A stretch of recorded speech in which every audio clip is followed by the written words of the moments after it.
عثمان ڈار. دیکھیں مل صاحب جو آپ بات کر رہے ہیں نا ریڈ لائن کی، میں نہیں زبیر صاحب اس کو بائی پاس کر کے نکل جاتے ہیں. میں یہ کہہ رہا ہوں آپ کی اس بات کو پوری قوم سپورٹ کرتی ہے. یہ 22 کروڑ لوگ جو بھی آپ کو اس وقت سن رہے ہیں وہ آپ کو سپورٹ کر رہے ہیں. ریڈ لائن کراس نہیں ہونی چاہیے. ایک انسٹیٹیوشن کا معاملہ ہے. انہوں نے مینڈیٹ کی بات کی ہے، تجاوز کی بات کی ہے اختیارات سے. کیا اس ادارے نے انکوائری کال کی اور اس انکوائری کے بعد جو بھی انہوں نے فیکٹس فائنڈنگ سامنے آئی اس کے اوپر انہوں نے ایکشن نہیں کیا ہے؟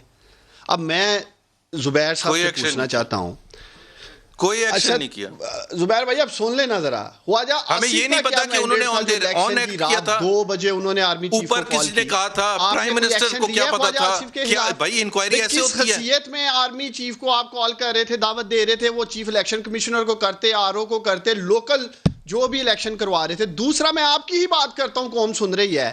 اگست اور سپٹمبر میں آپ کس مینڈیٹ سے گئے تھے بات کرنے؟ اور جو D G S P R اور ان کی طرف سے پیغام بھی آیا کہ ان کو کہہ دیا گیا ہے اپنے سیاسی معاملات پارلیمنٹ میں حل کریں اور قانونی عدالتوں میں جا کے کریں. ایسی بات ہوئی تھی نا وہاں آرمی چیف اور ڈی جی ایس آئی کی موجودگی میں؟ بتائیں ہوئی تھی نا یہ بات؟ بالکل نہیں ہوئی تھی ایسی بات.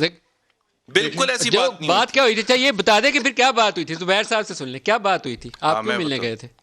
اچھا اگر یہ بات ہونی ہوتی ندیم، ایک کامن سینس ہے کہ میں نے جا کے کہا، سپوز کریں لیٹس ٹیک دیئر سٹوری، کہ میں نے جا کے کہا کہ جی مریم اور نواز شریف کے کیسز کا کچھ آپ کریں، تو انہوں نے کہا کہ اس کے لیے آپ چلے جائیں. آپ نے ڈسکس تو کیا یہ ایشو، اور اگر پولیٹیکل ہے تو اس کے لیے 7 گھنٹے چاہیے ہوتے ہیں. اس کے لیے 7 آپ نے ایشو تو ڈسکس کیا نا سر. آپ خود ایک کامن سینس